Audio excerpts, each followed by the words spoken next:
s'exprimer, capable de pouvoir braver les hommes qui sont en face de nous, de pouvoir affronter aussi sur le terrain bientôt les échéances électorales. Donc nous devons être en mesure de nous exprimer correctement, d'être capables de convaincre les électeurs. Et c'est pour ça qu'aujourd'hui encore, nous avons une autre formation. On est bienvenus à toutes les dames qui sont là. Nous allons commencer donc par l'hymne national. Après, il y aura une courte prière qui sera dite par une dame qui sera inspirée dans la salle. Peut-être Madame Patricia Andel.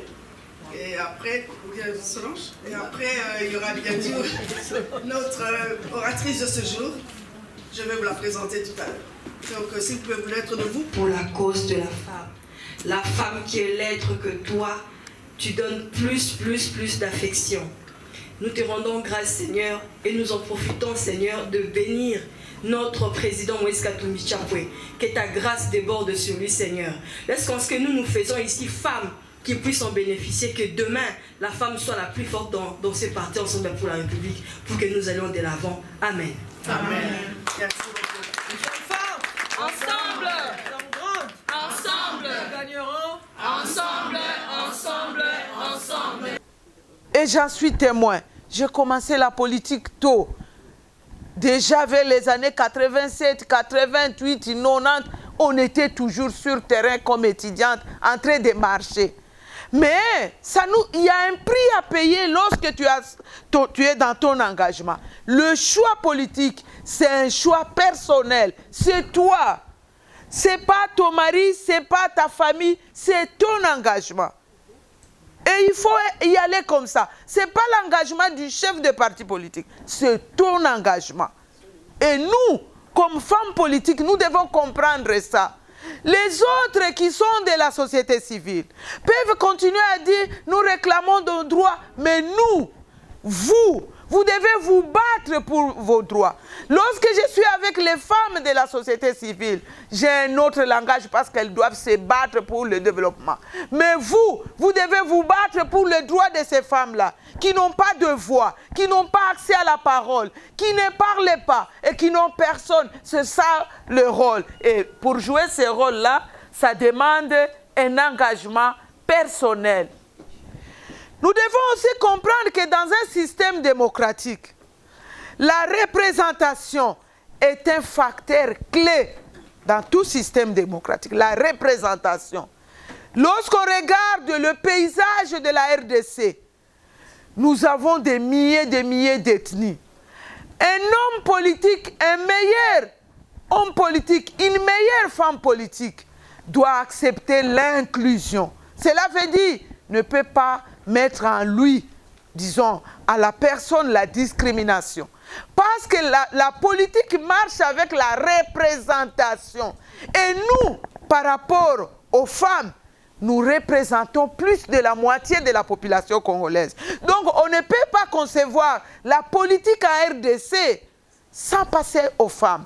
Parce que la politique marche avec un certain nombre de facteurs, avec un certain nombre de principes, dont la représentation. Mais quand tu regardes comment le pays a évolué, dans une autre occasion, vous aurez l'opportunité de suivre un documentaire que nous avons monté pour vous parler de l'histoire de la femme en politique en RDC. Donc, avec 51%, vous allez voir, au niveau du Parlement, en 2006, après les élections, les femmes étaient à 8,4% au Parlement.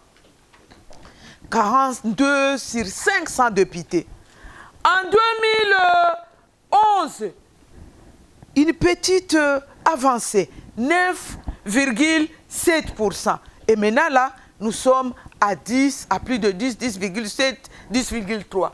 Donc, c'est bon, mais ce n'est pas normal. Dans un État où les femmes sont plus majoritaires, avec le principe de la représentation des couches de la population, et lorsque nous regardons la dimension sexe, il est impossible de réussir la politique à RDC sans une représentation effective des femmes dans toutes les instances décisionnelles. Impossible. Je suis entrée, il y a 2 semaines, j'étais à Boulungu. Je suis allée voir comment les femmes s'organisent là-bas. quitter Kikwit jusqu'à Boulungu. On est allé, à un moment, tu te dis, est-ce qu'on va arriver? Jusqu'à Boulungu, je n'ai pas vu un véhicule. Dès qu'à Boulungu, j'ai vu des femmes marcher avec de manioc, avec des conserves de manioc, de pondou. Et lorsque vous demandez les prix, vous plairez. 50 francs, paquet de pondou. Quand est-ce qu'elle va réunir 5 000 francs et payer les Minerval de son enfant? Elle travaille du matin au soir. Donc, lorsqu'au niveau politique, on n'arrive pas à concevoir des politiques publiques pour le bien de toute la population, ça pose problème. Qui pose le problème de ces femmes-là? Nous avons une interpellation comme femme leader que vous êtes. À tout moment, on doit comprendre comment apporter notre message pour que ces femmes comprennent que nous nous battons pour elles. Tant qu'elles ne comprendront pas, moi je dis, on dit toujours, les femmes ne votent pas femmes. Mais la plupart des électeurs et électrices sont où? Sont dans les milieux ruraux. Dans ces conditions-là, comment elles peuvent se dire, nous pouvons voter les femmes? Non.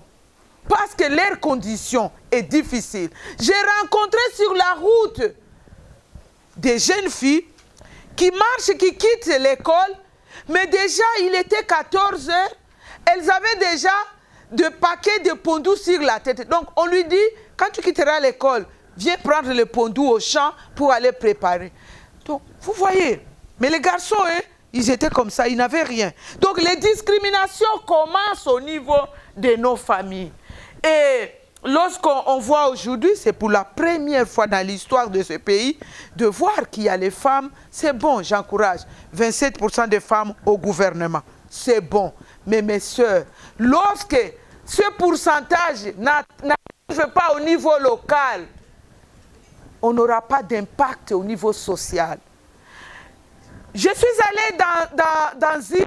Nous devons être en mesure de partager toutes ces informations et dire aux femmes, vous ne devez pas attendre seulement la représentation au niveau provincial, national. Si on parle de catastrophes naturelles, je comprends pourquoi la saleté est avec nous, parce que l'actrice de changement, l'actrice de la gestion des déchets n'est pas dans les politiques, ne constitue pas une priorité pour les politiques. Mais qui va parler d'elle?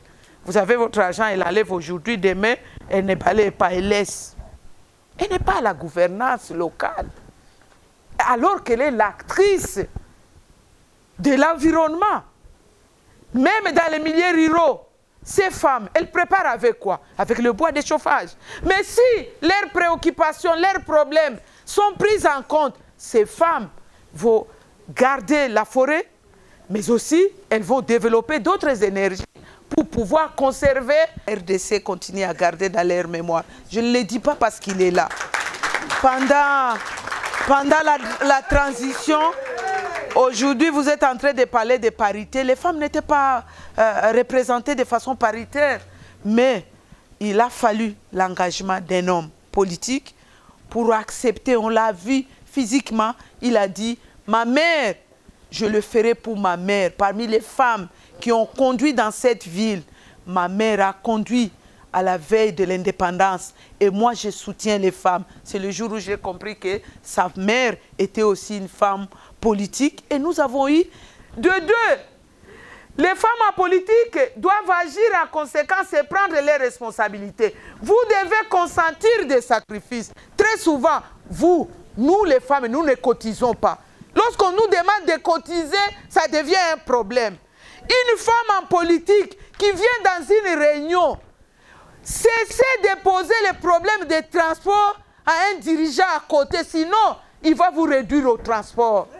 Et quand tu seras en train de parler, il va dire, être en règle de cotisation, ça j'ai déjà expliqué cela. Il faut vraiment vous rassurer. Est-ce que j'ai donné mes cotisations pour le mois de février? Est-ce que, honorable, vous faites aussi des cotisations? Oui, normalement, mais... Les femmes qui sont en ordre de cotisation, soulevez la main. Celles qui ont cotisé le mois de février ont donné leur cotisation. Toute l'année. Est-ce qu'on peut applaudir pour ces femmes qui sont en règle de cotisation? Parce qu'un parti politique a toujours besoin de moyens.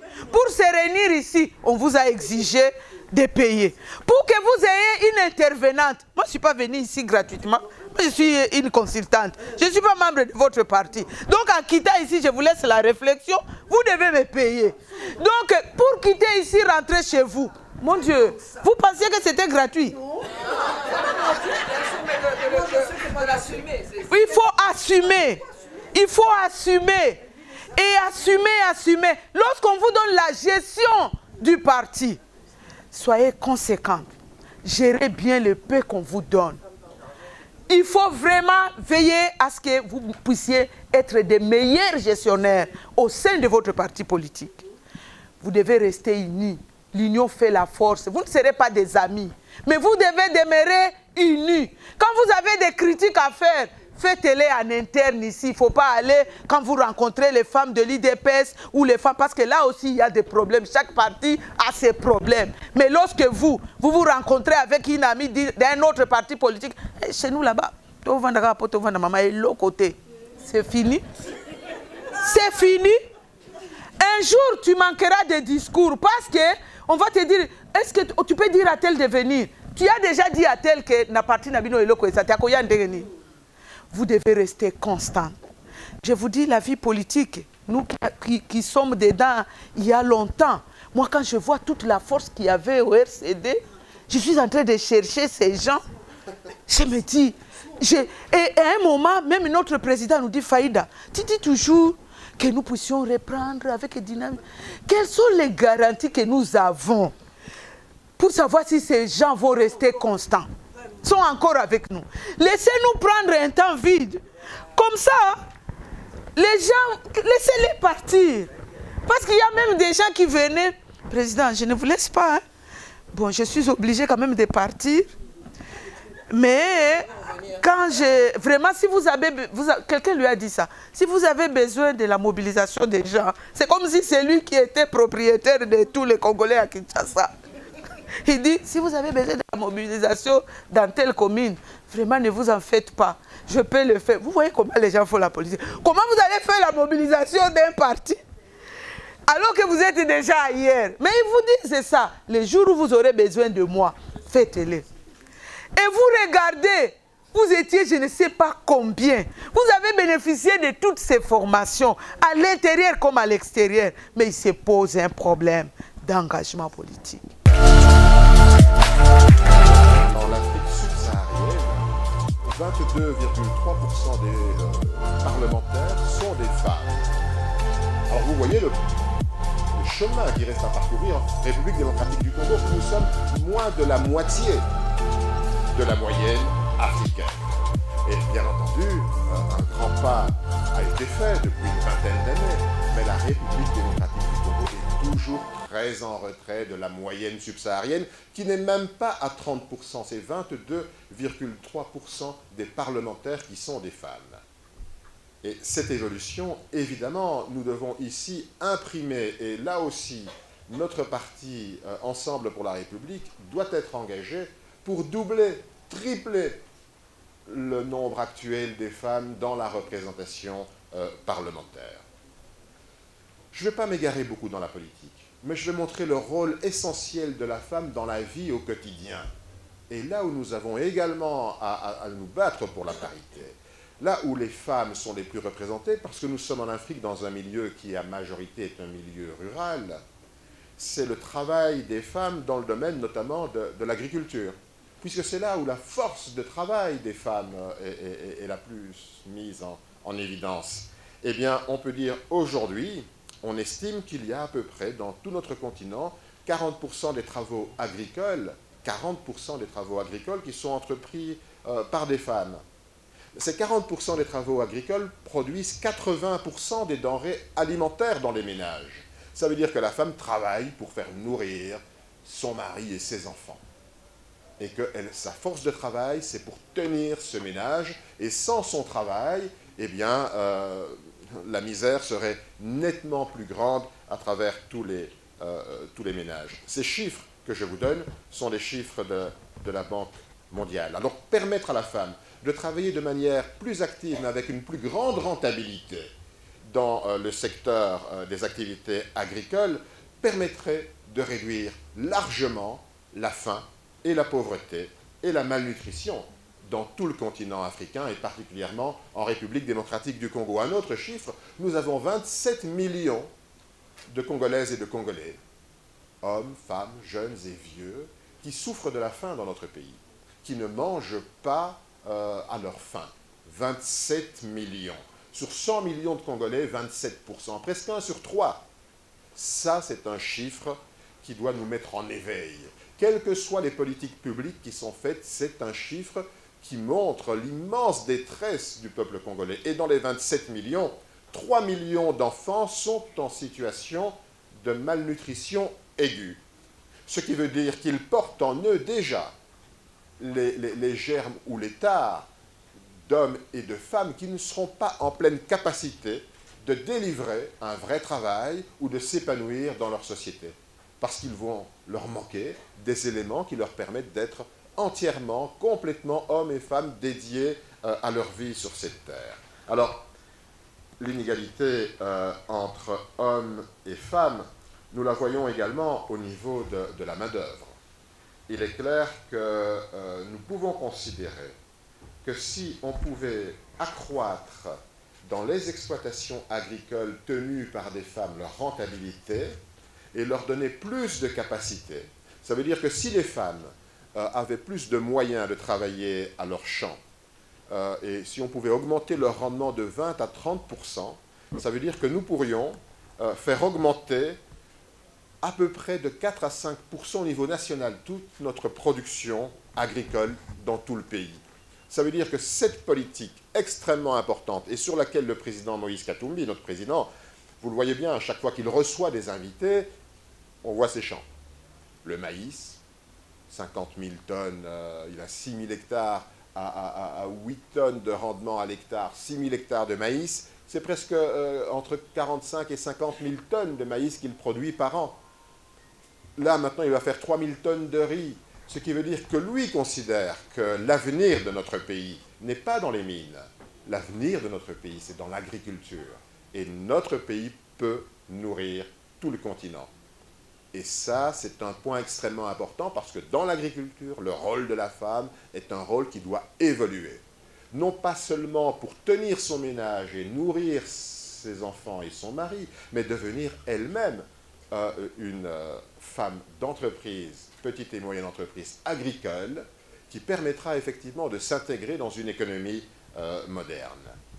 Donc il est clair également que si on parle de l'agriculture, il faut parler d'un dossier extrêmement sensible sur lequel les femmes sont totalement décrochées, c'est la propriété foncière. Si vous travaillez dans les champs, il vaut mieux que ce soit votre champ à vous. Or là, au niveau de la propriété, là aussi, en République démocratique du Congo, comme dans l'ensemble de l'Afrique subsaharienne, on considère qu'il y a moins de 20% des propriétaires fonciers dans le monde qui sont des femmes. Et dans l'Afrique subsaharienne, ce n'est pas 20%, c'est 15%. Je ne vous parlerai pas de la statistique congolaise, parce que sur ça, il n'y en a pas. Notre appareil statistique est très défaillant, et donc nous épousons les statistiques de l'Afrique subsaharienne. 15% des femmes peuvent se dire propriétaires des champs là où elles vont travailler. Et c'est peut-être moins en République démocratique du Congo. Mais ce combat pour la propriété est un combat que nous devons mener en tant que femmes d'ensemble pour la République, hommes et femmes d'ensemble pour la République. Vous êtes propriétaire, c'est votre champ, vous y travaillez pour produire non pas seulement pour vos enfants et votre mari, mais également pour pouvoir vivre et pouvoir avoir du revenu et participer activement à la croissance du pays. Alors tout cela, évidemment, si je parle des femmes qui doivent travailler dans les champs, qui doivent être propriétaires de leur entreprise, mais également du sol qu'elles sont en train d'exploiter, cela appelle un grand chantier, c'est l'éducation. Si vous n'êtes pas éduqué, vous ne pourrez pas être propriétaire, et vous ne pourrez pas être chef d'entreprise, et vous ne pourrez pas transformer vos activités agricoles de subsistance en des activités agricoles avec une réelle rentabilité. Alors, L'accès à l'éducation, certes, varie d'un pays à l'autre, mais en République démocratique du Congo, on peut dire que 10% des filles n'iront jamais à l'école. 10% des filles n'iront jamais à l'école. Et 27% des filles qui vont à l'école vont abandonner l'école très tôt pendant leur scolarité. Et 63% des filles vont commencer tardivement l'école. Ce chiffre est édifiant. Et pourtant, en Afrique, nous ne sommes pas les derniers. Au contraire, en ce qui concerne l'éducation, nous faisons des efforts et il faut saluer l'action actuelle du gouvernement dans l'éducation, quels que soient les résultats, et nous allons critiquer ces résultats. C'est pour ça que nous sommes ensemble pour la République, parce que nous pouvons faire plus, nous pouvons faire mieux et nous pouvons faire plus vite. C'est ça la volonté d'ensemble. Et c'est ça la volonté de Moïse Katumbi, y compris dans l'éducation. On dit bravo, c'est une belle idée, c'est généreux, mais nous pouvons faire plus, mieux et beaucoup plus vite. Si on compare les 10% des filles qui n'iront jamais à l'école en République démocratique du Congo, si on devait comparer avec le Mali, par exemple, aujourd'hui, là, elles sont 92% des filles qui n'iront jamais à l'école. Alors, vous constatez là, ouais, elles n'iront jamais à l'école, et celles qui y vont, 3% vont abandonner, et 5% commenceront tardivement. Donc là, les filles ne comptent pas du tout.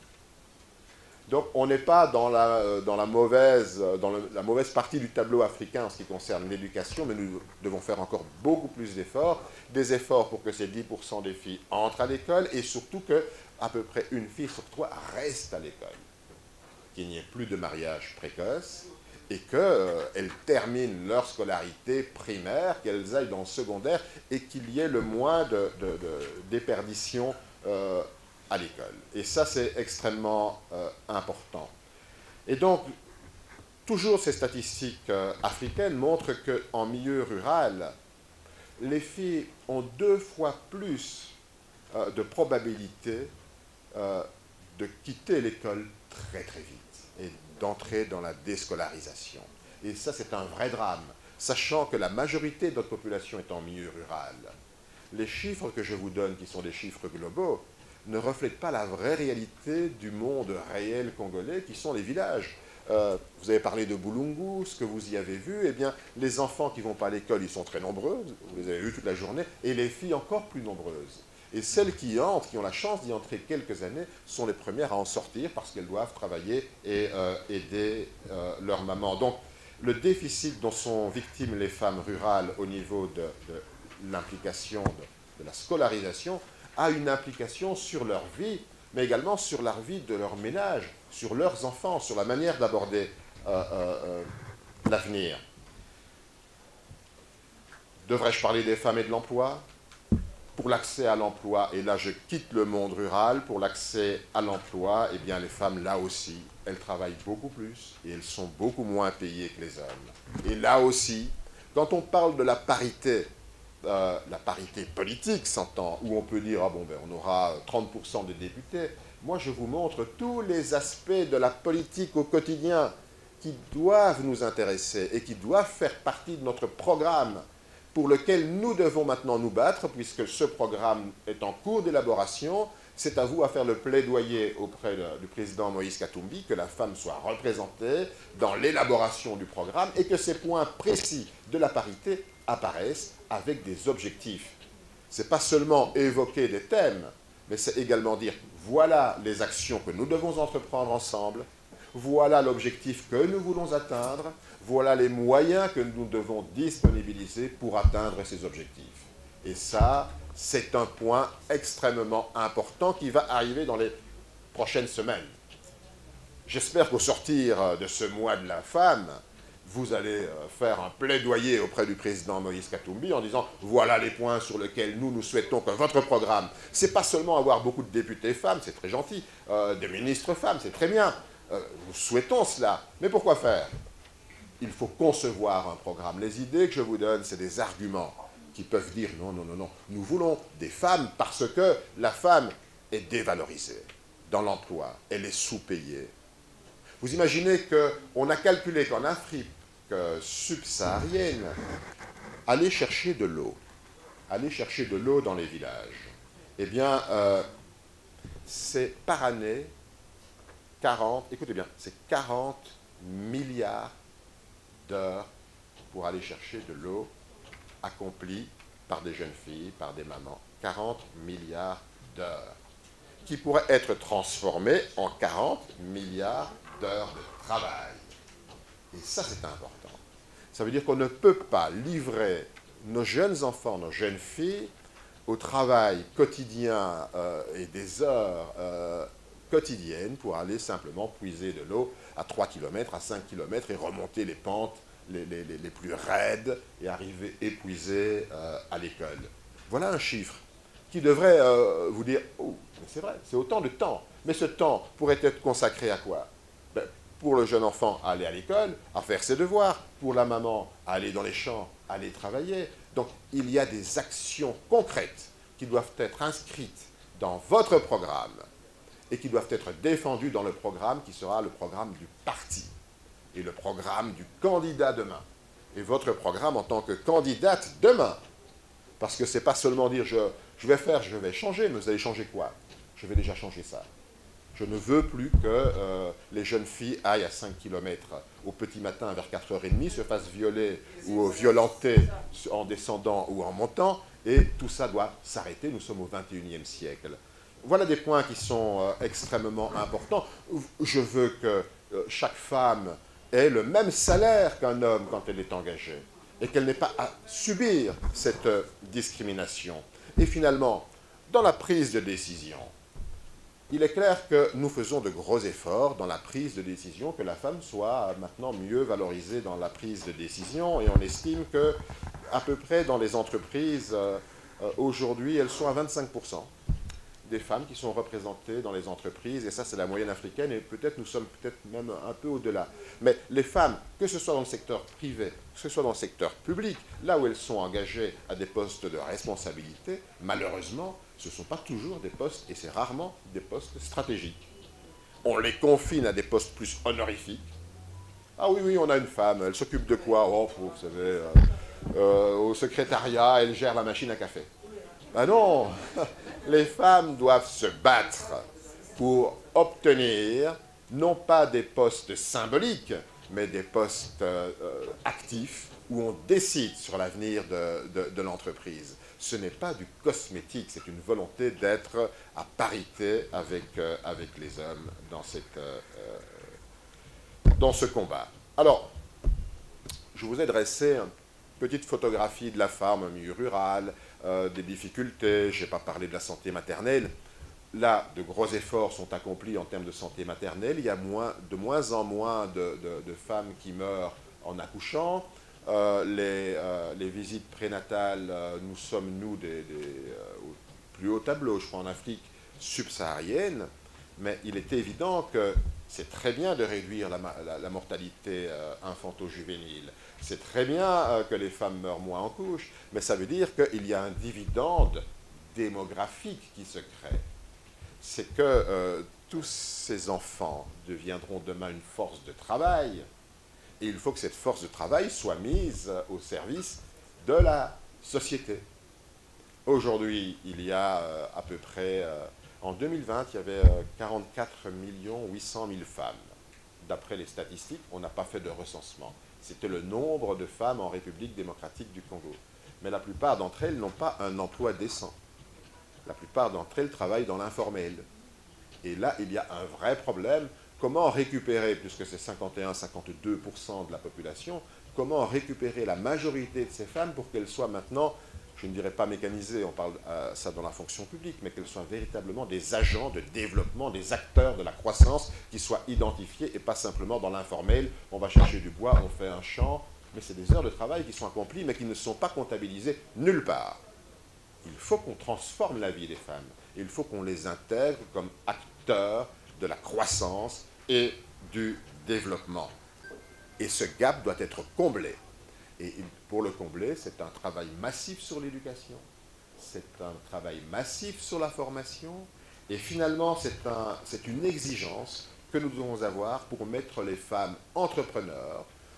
On voit que la femme est chef d'entreprise, on voit qu'elle prend l'initiative. Elle ne va pas laisser ses enfants mourir de faim. Elle ne va pas rester les bras croisés. Je ne connais pas dans les villages de femmes paresseuses. Il n'y en a pas. On apprend, et c'est dans l'ADN de la jeune fille africaine. Elle voit sa maman travailler, elle va travailler. Et elle va consacrer des milliers d'heures d'abord à aller chercher de l'eau, ensuite à faire le feu, et aider, préparer, et aider la construction de son foyer.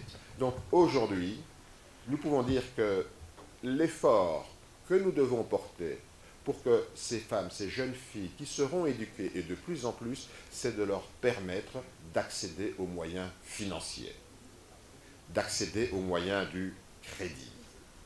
Lorsque les femmes empruntent, les femmes remboursent. Et ça, c'est une des données qui doit être prise en compte comme étant probablement un des points qui doit convaincre le monde financier. Pour arriver à la parité, il faudra que les femmes aient accès au crédit et au financement. Et c'est normal qu'elles ne produisent que 33% de la richesse, c'est déjà même un exploit, si elles ne peuvent pas aller chez un banquier. Et je ne parle pas seulement du microcrédit, je parle du vrai crédit. J'ai un vrai projet, je monte mon entreprise en milieu rural, en milieu urbain, mais il est important que les femmes aient accès au crédit, et la rigidité des banques et les préjugés que les banques peuvent porter est tout à fait inacceptable. Il faut donc que, si nous sommes au pouvoir demain, dans notre programme, nous puissions avoir réellement une vision précise en disant non, nous voulons qu'il y ait un guichet pour les femmes chefs d'entreprise, et nous voulons qu'elles aient des facilités d'accéder au crédit, et nous souhaitons que les garanties qu'elles vont porter, si elles sont déjà discriminées sur la propriété, comment vous allez demander un titre à une femme dont tous les titres, c'est le mari qui a pris ça? Ça ne peut pas marcher. Donc ça veut dire qu'il faut absolument compenser cette discrimination, et c'est le pouvoir public qui doit le faire en donnant des stimulants au secteur bancaire, de donner aux femmes accès au crédit, en facilitant à la fois les garanties, à la fois les taux d'intérêt, puisque ces femmes travaillent en milieu rural, et vous savez que les spéculations agricoles sont soumises aux variations saisonnières, et donc il faut aider les femmes à s'intégrer dans un monde de compétition, un monde financier, un monde économique. Donc, les entreprises dirigées par les femmes, aujourd'hui, McKinsey dit que les femmes souffrent à l'heure actuelle, chaque année en Afrique, d'un déficit de 42 milliards de dollars américains de crédit qui devraient leur être accordés pour développer leurs entreprises. Si on fait une petite péréquation du nombre de femmes qu'il y a sur le continent, vous savez combien la République démocratique du Congo devrait accéder, à travers notamment la Banque africaine de développement, et ça aussi, les femmes d'ensemble pour la République. Vous devez faire un plaidoyer auprès du président de la Banque africaine de développement. La dynamique doit se rendre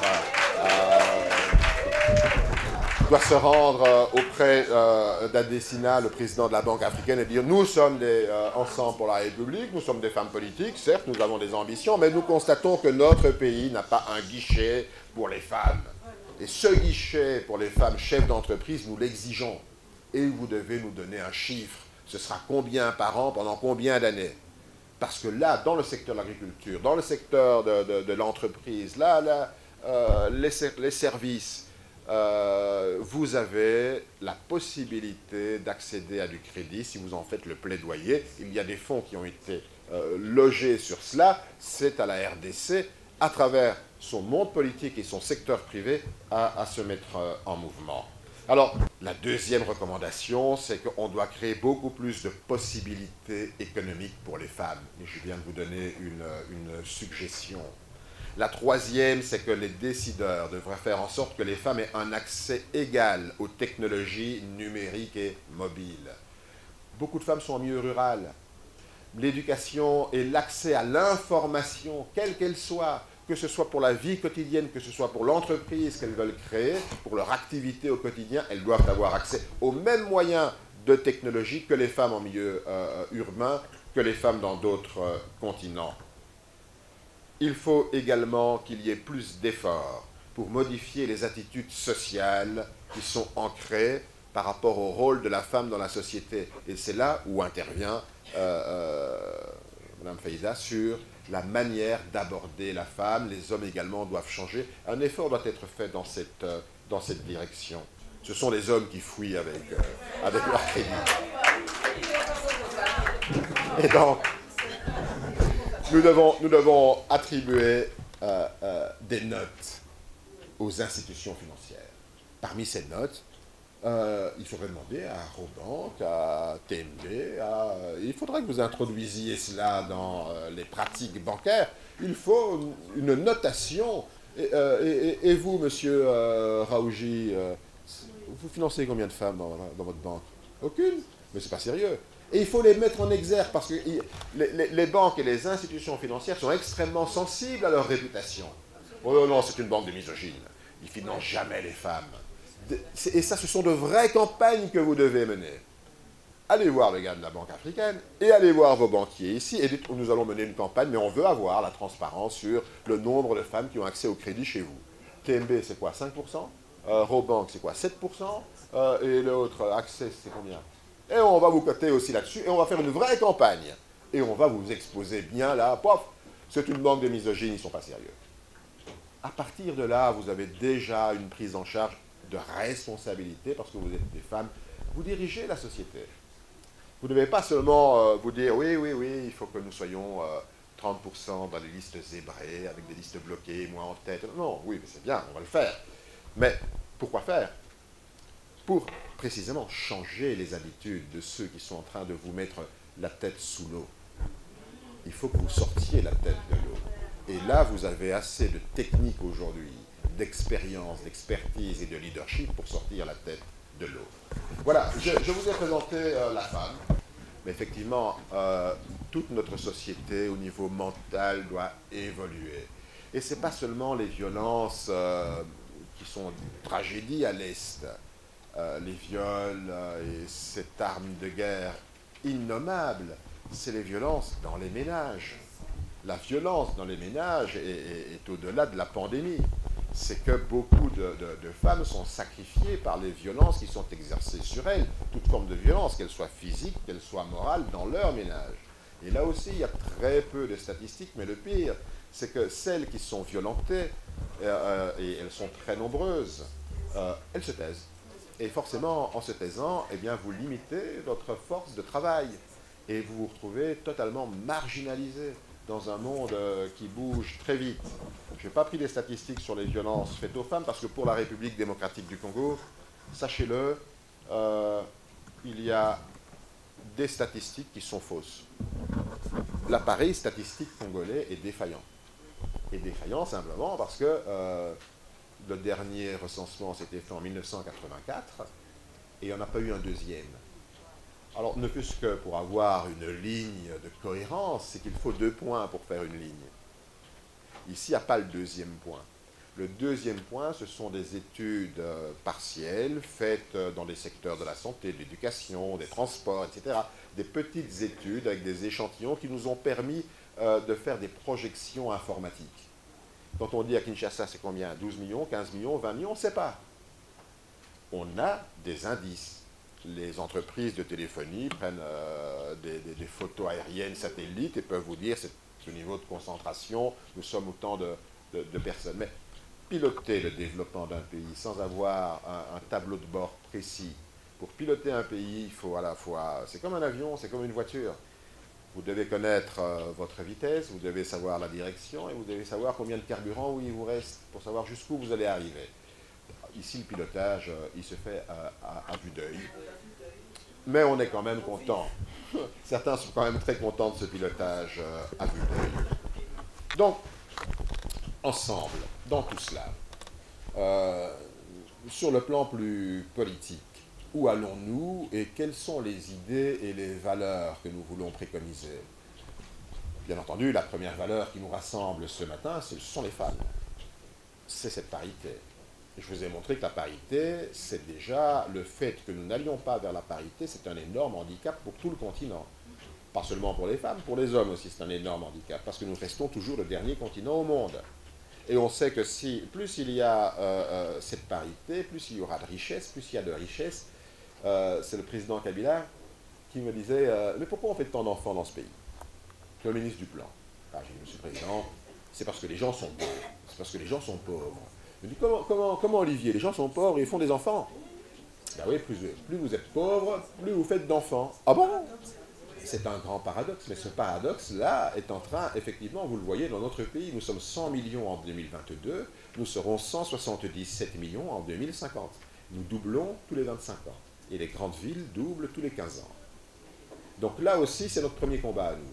Alors, autour de quelle idéologie nous voulons construire notre vision? Nous construisons notre vision avec, derrière, à côté de Moïse Katumbi, qui est notre leader. Alors, je vais parler un peu de l'idéologie du parti.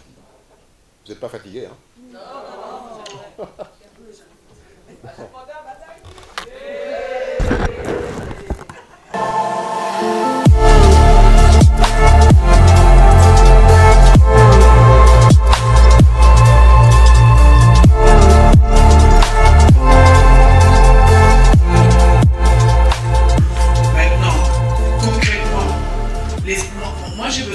Des stratégies pour que, ok, il faut développer son engagement politique, d'accord, mais la femme est quand même un peu occupée justement à protéger sa famille, à faire grandir sa famille. Donc elle va, surtout la femme rurale, parce que c'est ce que vous nous avez expliqué, elle va au champ et tout ça, d'accord, mais elle n'a plus tellement le temps de faire, d'appliquer son engagement politique. Alors, stratégiquement, concrètement, qu'est-ce qu'on peut faire, nous, femmes, qui sommes quand même à un certain niveau, mais nous devons, parce que une chose est sûre, c'est que c'est la base qui est notre pouvoir. Ce n'est pas en haut, c'est en bas. Et nous devons, il faut qu'on change aussi cette mentalité-là de croire que c'est seulement les députés, même si nous sommes contentes d'avoir des députés avec nous, mais il faut commencer là-bas. Nous, femmes, nous devons renverser cette machine-là. Nous devons redescendre en bas. Maintenant, quelles sont les stratégies à appliquer pour toucher, pour sensibiliser, pour réactiver, voilà, le moteur de la base de l'engagement politique des femmes de la base? Je remercie le responsable national de la DFC pour la formation. On a vraiment besoin, malgré qu'on est vraiment dans la profession d'avocate, mais on ressent vraiment cette besoin-là. Et moi, effectivement, nous avons commencé dans la société civile. Comme Mme Faïda dit qu'il faudrait que les discours changent. Il faudrait que nous puissions quitter des plaidoyers pour être maintenant actrices de la politique. Mais maintenant, là, ma grande question, c'est vrai. C'est vrai qu'il y a beaucoup d'avancées. Il y a la parité, il y a beaucoup d'avancées. Mais qu'en est-il réellement? Puisque aujourd'hui vous êtes retenu au niveau du ministère du genre. Quels sont les résultats réels? Surtout pour nous qui sommes dans le secteur ou dans le niveau local.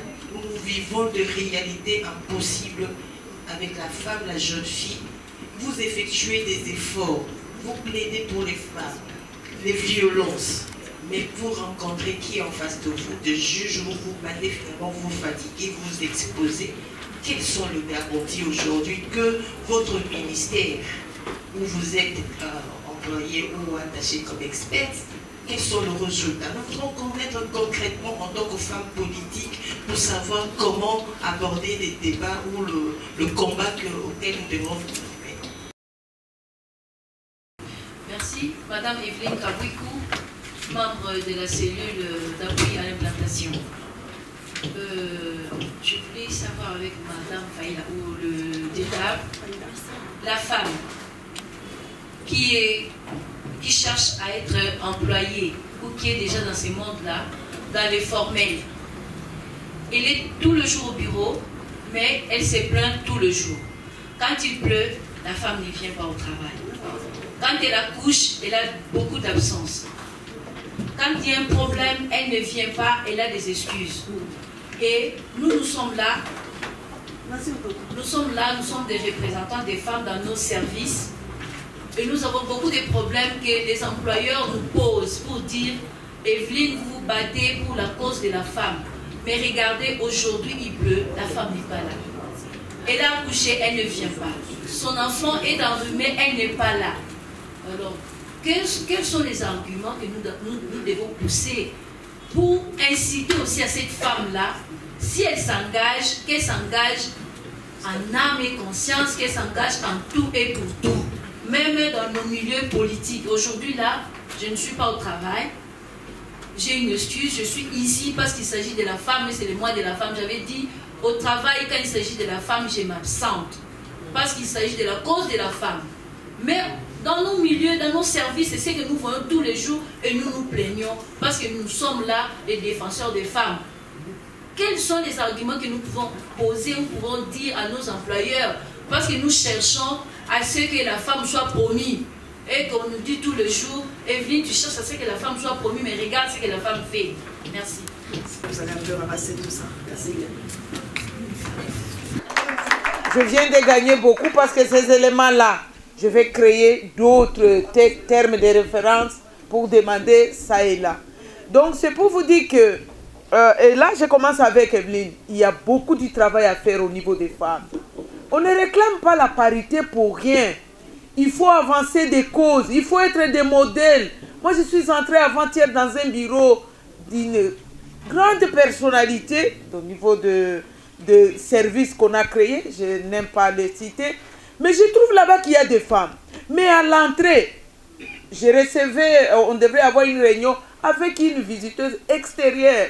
Mais à l'entrée, des saletés, des sachets, des papiers, des quoi. Et quand tu prends le couloir, ce sont des odeurs. Donc, tu ne peux même plus enlever le masque à cause du Covid, mais tu gardes le masque à cause des odeurs. Les amis, qu'est-ce que nous voulons de ce pays? Qu'est-ce que nous voulons? Et cette dame, elle faisait des consultations, ce n'était pas seulement à RDC, elle venait de passer dans d'autres pays. Comment on nous juge? Comment on nous juge? Moi, je vais aller au service, m'asseoir là-bas du matin au soir, sans rien faire, pendant qu'à côté de moi, il y a des saletés. Je vais prendre un balai, vous allez m'appeler huissière, je m'en fous. Et je le ferai. Ça ne changera rien dans ma vie. Ou si j'ai un 500 francs, je peux chercher un monsieur dehors, viens enlever, je vais t'acheter le coca. Beaucoup de gens nous demandent de l'argent pour rien, mais moi je vais lui donner ce travail-là. Chaque matin, viens m'aider un peu, parce que je dois vivre dans un environnement propre. S'excuser tout le temps. Moi, j'organise des formations, même dans les entreprises privées et publiques. Ce que tu dis là est vrai. Les hommes, et c'est des formations des hommes avec des femmes, pour voir comment intégrer la parité dans beaucoup de structures. Ils vous disent, madame, on ne refuse pas. Mais elles sont là. Sur 5 jours de travail, 5 pour les gens qui respectent bien le week-end, 5 jours, elle n'arrive qu'une seule fois. Et quand elle arrive, elle a son sac à côté, elle n'est pas stable. Non, non, je dois aller parce que... Donc, elle vient les jours où elle sait que l'argent est sorti. C'est honteux. Vous devez être des femmes de valeur. Des gens qui travaillent sur leur propre discipline. Et ça, je crois que nous devons continuer à inculquer cela, pas seulement aux femmes, parce que les hommes le font aussi, mais nous devons être des modèles, parce que nous disons que nous sommes des actrices de changement, nous sommes des actrices de développement. Soyons des modèles. Nous sommes majoritaires. Nous sommes représentés à plus de 50% à RDC. Ce qui veut dire que quand quelqu'un visite la RDC, voit l'assainissement, voit les femmes. Qu'est-ce que nous allons dire? Alors, la première question, madame la coordinatrice, c'est, il est vrai, on donne du travail. Est-ce qu'il y a des structures qui protègent les droits des femmes? Il y a des structures, mais je l'ai dit ici, les organisations féminines congolaises ne reçoivent pas de subsides. Vous pouvez avoir une initiative, une clinique juridique qui accompagne les femmes qui ont des difficultés, mais après, il vous faut des avocats. Les avocats demandent les transports. Il n'y a pas de moyens, même pour les questions de violences sexuelles. Les jeunes ou les femmes qui sont victimes, même ici à Kinshasa, parce que ce n'est pas seulement à l'Est, vous téléphonez. On vous dit non, le programme tel était appuyé par tes partenaires, maintenant il n'y a plus de fonds, c'est fini. Et vous devez chercher où amener cette femme-là, ne fût-ce que pour la prise en charge médicale. On ne parle pas encore de la prise en charge judiciaire. Donc, tout cela, ça demande de moyens, ça demande une mobilisation. Nous devons plaider au Parlement comment accroître, en tout cas, le budget et du ministère du genre, du ministère de la Justice. On a beaucoup de défis comme nation. C'est comme le disait le président Kamitat, on ne fait pas la politique pour soi. On doit faire la politique pour les autres, pour soulager le malheur des autres. Qu'est-ce qu'on fait pour répondre aux problèmes des femmes? Dans le travail de consultation, parce que mon bureau, si je ne suis pas au ministère du genre, je suis consultante, j'ai mis en place depuis 2012 un bureau de consultation en genre. C'était pour appuyer tout le travail qui s'est fait sur la thématique égalité des sexes. Et là, on devient beaucoup plus technique parce qu'on partage les expériences, on est sur le terrain. Lorsque, par exemple, on diligente l'enquête pour évaluer les abus sexuels, quand je vous parlais de Kouilou, c'est parce qu'il existe un programme du gouvernement, le Programme national de développement agricole, qui est un programme du gouvernement appuyé par la Banque mondiale. Dans le lobbying, c'est de dire, nous devons d'abord évaluer les risques d'abus et harcèlement sexuel qui pourraient empêcher les femmes d'être des vrais bénéficiaires. Parce que le programme, ça a une durée de 5 ans renouvelable 2 ans, donc ça va aller jusqu'à 15 ans. Et si on n'évalue pas les risques là, les femmes ne seront pas nombreuses. Vous arrivez sur le terrain, vous posez la question. Il y a toujours des programmes agricoles à Kikwit, à Masimanimba comme à Bulungu. Parce que le programme là couvre 5 provinces. Le Nord Kivu, le Kwilu, le Kasaï central, le Kasaï et le Congo central. Donc c'est un vaste programme. Et où vous pouvez vous positionner comme organisation féminine à travailler sur le terrain. Mais combien de nos organisations arrivent sur le terrain? Vous arrivez là-bas, vous posez des questions aux femmes à partir des Kikwit. Combien ont assisté ou ont déjà eu le privilège, l'opportunité de distribuer les semences? Il n'y en a pas. Sur un échantillon de 150 femmes qui sont dans l'agriculture, c'est peut-être 6 seulement. Une femme à Bulungu, 4 à Kikwit et une à Masimanimba qui ont témoigné qu'elles ont déjà participé à la distribution. Donc, on vous appelle là, vous ne connaissez pas la quantité de semences, vous ne connaissez pas tout le reste qu'on va donner, mais on vous dit, bon, vous avez droit à 3 kilos de semences, c'est tout. Mais vous n'êtes pas à l'intérieur. Et s'il y a des détournements, comment vous les saurez? Vous ne les saurez pas. Alors les partenaires essayent aussi d'aider les femmes à pouvoir se positionner. Parce qu'effectivement, il y a beaucoup de produits comme réhabilitation des routes, construction des marchés. Les femmes doivent se prononcer. Et plus elles sont consultées, parce que ce sont des consultations publiques, elles donnent des éléments. Et nous couchons ces éléments, nous préparons les rapports. Ça va absolument, parce que le programme est à sa phase primaire, c'est bientôt là, ça va commencer, parce que ça a déjà commencé. Et dans le programme, on a demandé à ce qu'il y ait de responsables des experts en charge du genre. La Banque mondiale a exigé ça. Parce qu'on comprend que nous, aux Congolais, on n'a pas l'esprit de respect des textes. On parle toujours, on crie, tous les dirigeants crient, hein, parité, intégration de la dimension genre. Mais dans le fait, ça ne suit pas. Et ces femmes, comment elles vont se retrouver dans la lutte pour comprendre que non, les femmes qui sont au niveau... Travaillez là, vous faites des bons discours, vous pensez qu'on va vous écouter parce que vous êtes Madame Faïda, vous parlez de la question déjà. Mais les électeurs, c'est qui? Ce sont des gaillards que nous voyons dans la rue, là, qui n'ont pas d'emploi. Ce sont eux. Beaucoup d'autres femmes responsables, elles ont des tâches, elles ne vont pas élire. Mais ces jeunes gens vont élire. Oh, leur voix compte.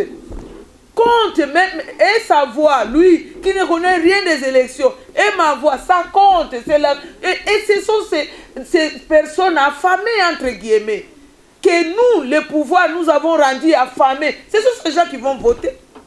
Alors, vous voulez qu'ils vous votent comment? Vous allez parler d'abord, quand ils arrivent là-bas, ils oublient même les numéros que vous avez communiqués et tout. Si vous êtes en train d'expliquer votre programme, ils vous disent, maman, les gens qui comprennent le swahili, tout dit, chassiki, puis t'as tout action, donc donnez quelque chose, on a déjà compris. Non, vous voyez. Vie de sacrifice, l'accès à la politique. Merci beaucoup, je vois qu'elle veut mettre la chanson, mais nous allons d'abord tous se lever et toutes pour l'hymne national. Et après, on va mettre la chanson d'abord de Katomitia.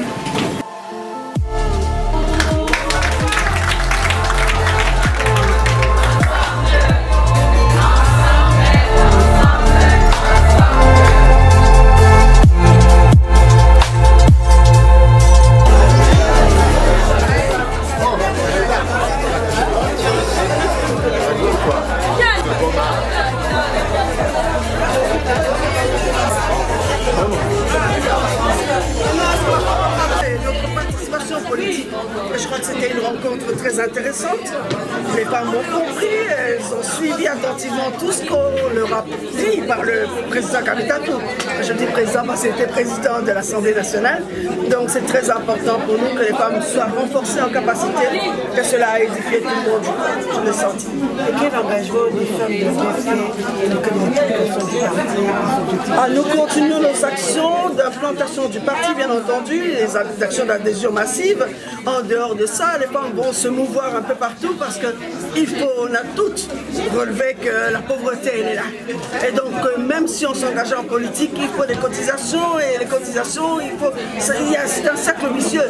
Donc, on va voir comment peut-être créer une mutuelle d'épargne et de crédit, pour voir dans quelle mesure présenter un projet au président Katoudi Chapoué pour qu'il puisse renforcer les capacités des femmes, les capacités économiques, j'entends, que les femmes puissent cotiser dans la caisse. Rapidement, alors, qu'est-ce que vous en pensez pour d'autres femmes qui sont dehors de la DEFC? J'invite toutes les femmes à nous rejoindre. C'est très important parce que rester à la maison, c'est une chose. Mais je crois qu'il faut être dans l'arène et suivre des formations, ça nous édifie. C'est dépassé le temps où on disait les femmes politiciennes, oh, ça est le côté. Non, nous sommes là pour le changement réellement. Et nous voulons voir ce changement dans l'esprit, dans les maisons de chaque femme, de chaque homme, qui comprennent que le pays nous appartient à tous. Chacun et chacune de nous doit apporter sa pierre à l'édifice. Merci.